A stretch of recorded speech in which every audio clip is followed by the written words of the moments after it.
Boring समझ नहीं आ रही क्या? चलो मैं बता देती हूँ कि कैसे पढ़ना होता है। एग्जाम्पल के लिए कॉन्वलेरिया पढ़ लेते हैं। चलो, कॉन्वलेरिया हार्ट की बैटरी होती है।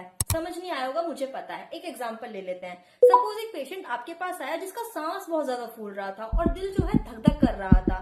तभी आपने नोटिस किया, अरे इसके तो पैरों में सूजन है। तभी कॉन्वलेरिया निकाल के दे दो, क्योंकि ये कंजेस्टिव हार्ट फेलियर का केस है और उसमें ये कॉन्वलेरिया बहुत अच्छा काम करती है।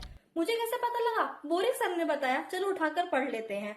उन्होंने लिखा है कि ये हार्ट का एक्शन बढ़ा देती है और बढ़ाने के साथ साथ उसको स्टेडी भी रखती है। अब सोचो, हार्ट का एक्शन बढ़ गया लेकिन एरिथमिया में हार्ट डिस्को करने लग गया, तो ये तो नहीं चाहिए होगा ना आपको। टेंशन मत लो, कॉन्वलेरिया ऐसा नहीं करती है। अब उन्होंने आगे लिखा है कि यूज कब करना है, जब वेंट्रिकल्स डिस्टेंड हो जाए, यानी कि हार्ट फैल जाए, हाइपरट्रॉफी हो जाए। और आगे देखो क्या लिखा हुआ है कि बिगिन्स, यानी कि जब सीएचएफ बिगिन हुआ है, अर्ली स्टेजेस है, तब इसको यूज करना होता है। और आगे भी तो देखो क्या लिखा हुआ है कि हार्ट ने मेहनत कर ली, डायलेट हो गया, लेकिन उसके बावजूद भी कॉम्पनसेट नहीं कर पा रहा है, जिसकी वजह से बॉडी में फ्लूइड कलेक्ट हो रहा है, वेनस स्टेसिस हो गया है।